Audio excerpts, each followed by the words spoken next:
So I told him, I said, that's my parking space. And rightfully you should have. Yeah, but we have breaking news. Breaking news. It's been so long. Yeah, I feel like it's been forever since we had some breaking news. So let's go on over to the Get to the Choppa head coach, Coach Eric Menz. Hey everybody, yeah, it's great to be here. I wish I could say the same when I run into Sike Manders and Maul, those hack announcers from a failed network, PSBN, maybe like the worst network on earth. Anyways, I just want to set the record straight on our revitalization of the Get to the Chopper squad. We had to cut a lot of dead weight with some mass firings this afternoon. Needless to say, like Sike and Maul, who used to work in my shipping room for Evil Corp, they just simply weren't getting the job done, and we had to fire all of them. So I'm happy to announce we've shipped home the following individuals: Tyrod Taylor, CJ Mosley, Malachi Corley, and also Tyler Conklin. However, the Jets, they're never safe since they're awful. Aaron Rodgers, Garrett Wilson, Breece Hall, and also Greg the Truth Zerline barely have a job right now. And I want to see Greg out there next week, or he's also gone. We welcome some new motivated individuals who have shown some success. We bought them out of their contracts, and we're happy to see them on our squad. Big Dog Jake Elliott, Adam Thielen, Zach Ertz, also known as the Whopper, Andrew Van Ginkles III, EJ Speed, second fastest man on earth, only after myself, and also Drake May, the assassin. So we're very excited about this squad. Sike and Maul, watch your back. How dare he? I mean, yeah, how dare does he realize just how atrocious he's been this year? No, not just control yourself. You're right. It's not worth it. You're right. You aren't worth it.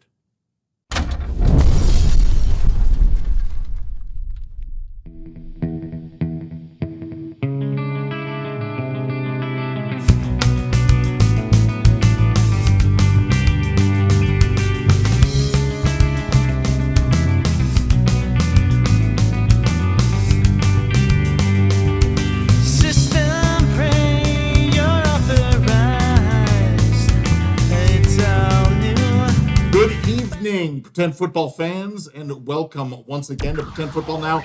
I am Sike Manders, and with me, as always, is Maul Paderos. Maul, we have embarked upon another week of rivalries. Yeah, and there's nothing but rivalries from here on out for the rest of the season. That's right. This was a great week. We are really, really close to the playoffs. There are a few teams that have been completely eliminated, which we will talk about a little bit later. But there's a lot of teams that are still in the mix, and there's quite a lot of football still to be played. Absolutely. Well, without further ado, let us move on with the presentation.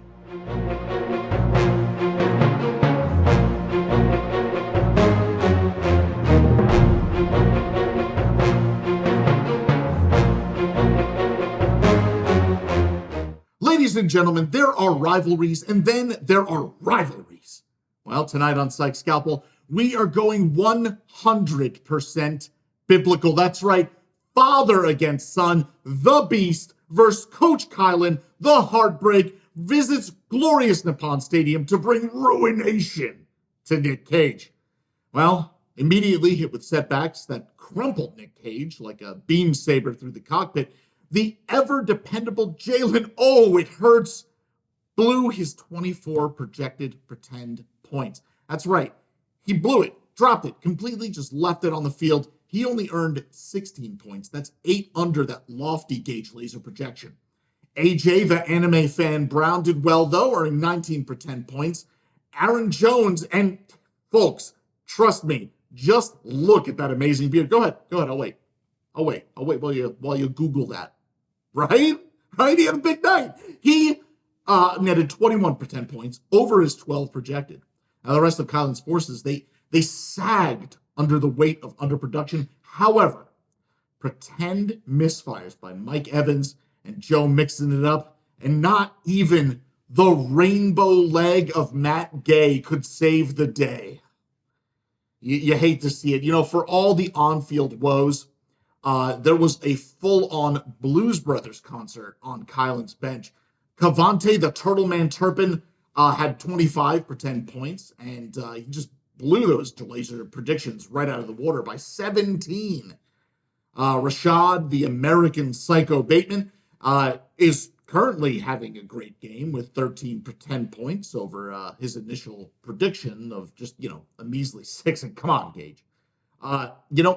The Beast must have been looking to show the Swanson football family who is still the alpha, starting with Jaden the Jaguar Daniels, who pounced on 35 for 10 points. He blew the doors off of his projected 23. Terry Red Hot Car McLaurin did his best to follow up, posting 20 for 10 points on the board. And Nick Westbrook Ihane put in a gutsy performance with 11 points, far outstripping his projections by 5. The Mighty Marmot, David Montgomery, also put up a stalwart 14 pounds. Yeah, there were no kicker points to crow about here, folks, which, is sad. But the Beast, he didn't need them. On the shoulders of those legendary performances, the Beast built his victory from the blood and guts of Nick Cage. The final score, as it stands now, pretend sports fans, we're sitting on 109-89. The heartbreak stays in Cincinnati, but settles on Coach Kylan as the Beast ascends, sending his tiny plastic robot men free-falling in defeat.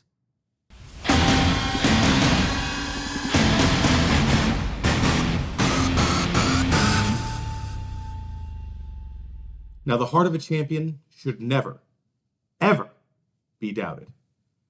The Cumberland crew, mired in the morass of the mid-table, took on the Miami Uramies in a $30 Bullet Magnet Division basement brawl during rivalry week. The teams separated by only one win in the standings, but who would it all turn out for? Coach Catherine and the Uramies did well against the projections this week. Matthew, the South Beach Chin Stafford, led her roster with 21.65 points, and Keenan, retirement Lanai Allen, put up a great 21.1. Always a favorite name around the studio. Name stock icon Chubba Hubbard pitched in 14.5 to bring in the total above the projections. But misguided plays by her of Jahan one-catch Dotson, Tyler probably went fishing bass, and Dontavion burnt wicks limited her scoring potential. And there's good news, though. It wouldn't have mattered. It just wouldn't have mattered. Now, the Pickle Boys gave the Uramies the full dill. None more hot than Saquon Hot Chips Barkley and his 48.20 points. Wow, that was amazing.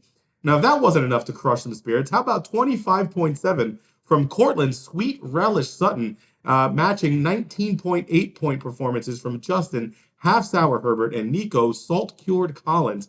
A brutalization, some might say, and one set to keep the crew in the hunt for a division title or playoff spot. It was a championship performance for Cody. This week, as the Pickle Boys nearly doubled up the Uramies, 160.10 to 81.95. Wow. The win sets the Pickle Boys the league's highest scoring team to 7-5, just 2 wins out of first place, and as of right now, the last team in the playoffs, while the loss all but eliminates the Uramies from playoff contention.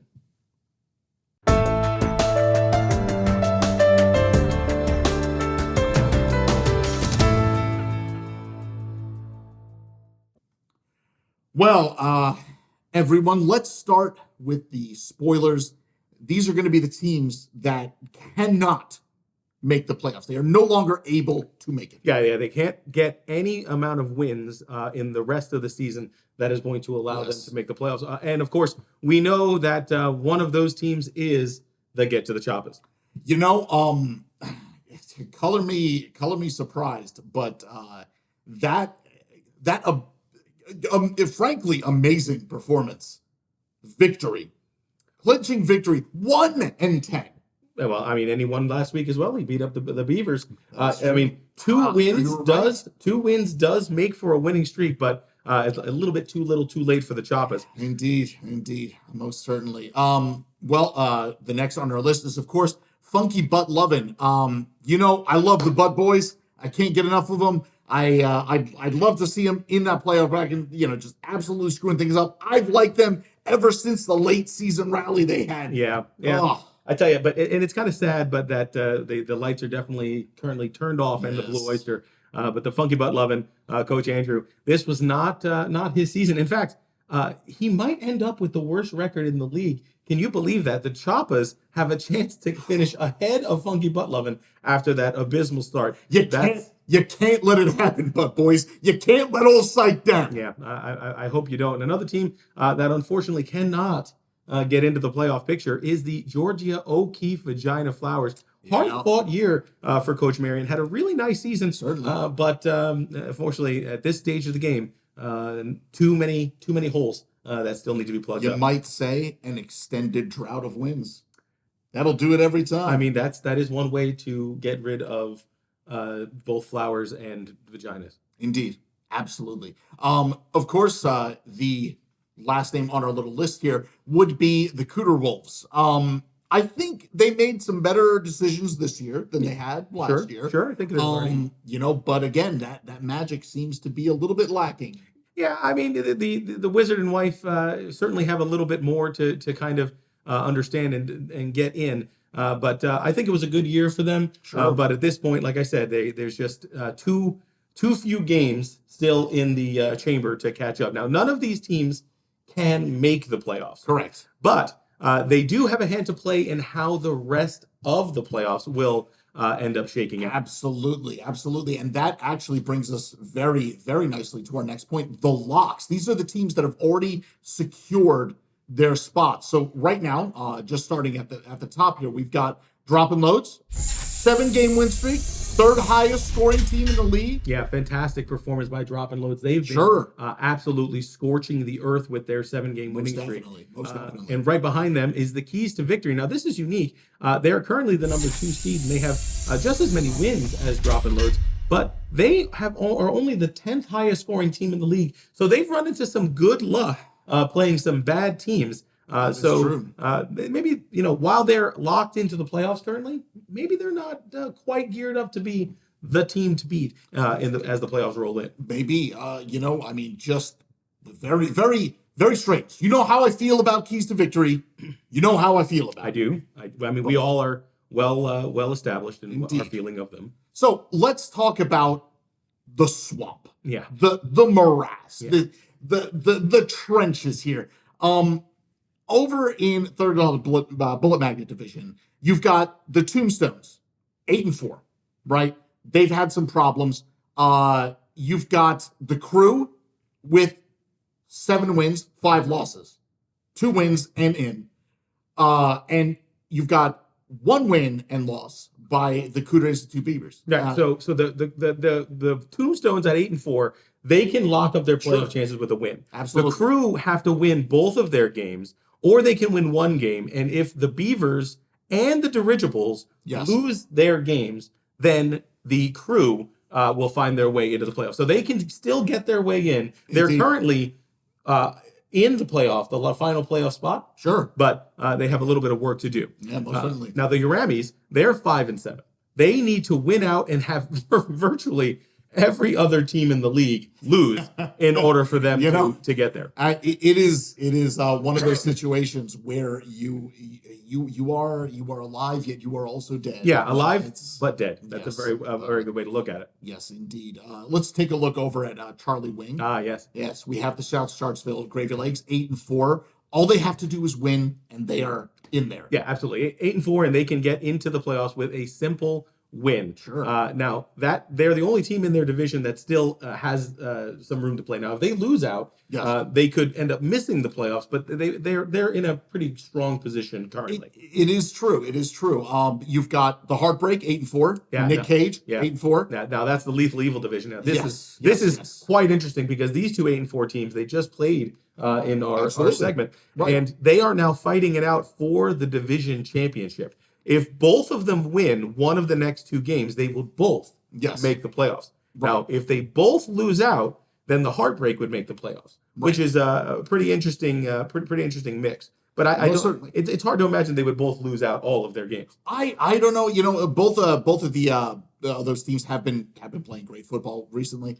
You know, they clashed up against each other. Beast came out on top. You know, it's going to be interesting to see how that shakes out. Yeah, I absolutely agree. And the other team in that division that has a chance, albeit very, very slow, very low chance, is the Tinky Winky Stinky Pinkies at 5-7. I just noticed this.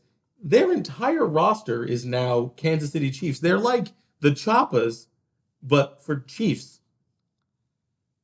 I mean, is that a better play, or is that? Well, I would imagine it's not. They're 5-7. They also need to win out and have every other team in the league lose out. Yes. Technically alive, But very, very dead. very dead. Yes, very indeed. dead. And this is probably the division that has the most craziness going on. Yes. Yeah, Yes, that's absolutely. the Dinosaurs division. We have the Lakers Originals. They're currently the division champion, right? They're in the spot. If Of they course. win their games, they can make the playoffs. Of course. If they win over the Choppas next week and the Beavers would lose to the 51ers and right, if the Beavers lose and the 51ers lose at least one of their next two games, Sure. then the Dirigibles would make the playoffs. If the Dirigibles lose out, then all types of shenanigans kinds of starts to happen. Yeah, it's absolutely it's a you really summed it up great. The craziest division right now. It's so swingy. Anything can happen. Yeah. You know, we've got the Cougar Institute Beavers. They're 6-6. They need to win out and have the Dirigibles lose one of two, and then they would have to play again, essentially in week 14. Right, yeah. So they play each other in week 14. So one of the two losses, if they both win next week, Yes. if the Beavers beat the Dirigibles in week 14, then the Beavers would win the division. What a mess. Yeah, and now What a and mess. that's not all. There's another dark horse in this mix here. You're correct. The Roswell 51ers could also still win the division, but they would need to win out, and the Beavers and the Blimps would both have to lose out, and then there's all types of tie-breaking shenanigans that would have to come out in their favor. Yeah, absolutely. You know, I would hate to be in the commissioner's shoes should this happen. You know, this is really, I mean, again, you know, this is really going to test his mettle. Yeah, I think so. I think you're right. I think the commissioner is eagerly looking at how this division shakes out. Certainly. And I'll tell you what, it's not impossible for two of those teams to make the playoffs, but it is quite a ridiculous division. And it's all really, I guess, we should be thanking the Choppas because the way that they were losing all those games really kind of mashed those teams all together. It did certainly like a black hole or a neutron star. Their badness smashed everything together. That's like a physics lesson or chemistry or something. You're learning so much today.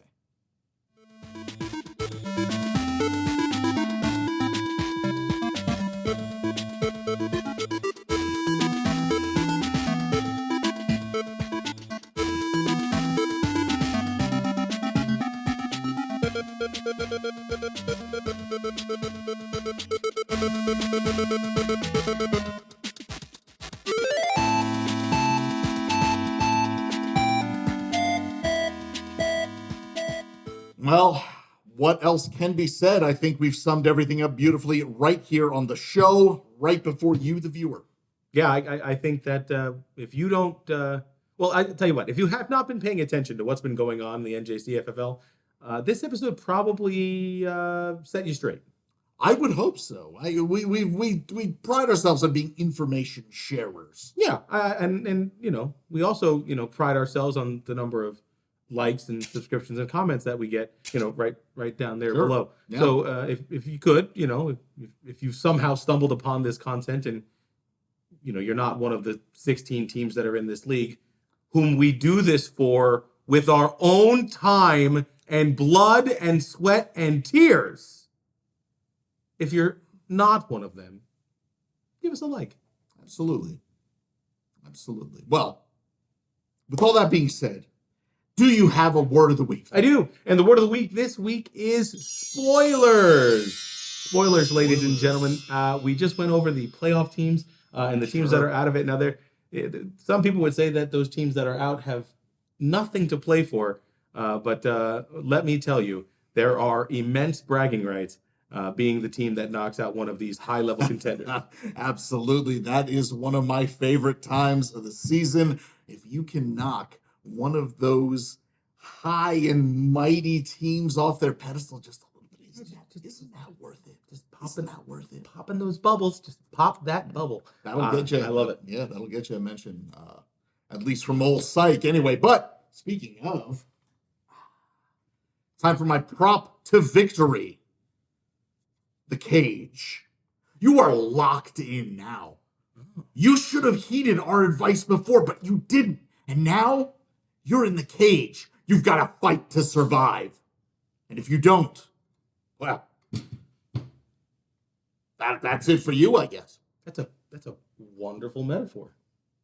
You know, I do try. Every so often. Yeah, I mean, you really are like a poet. Don't I know it?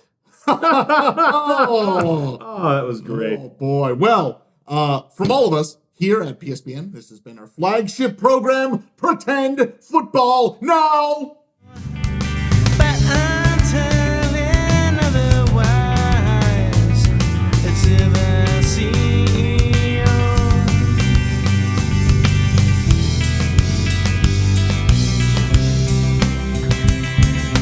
Negative executive. Negative executive.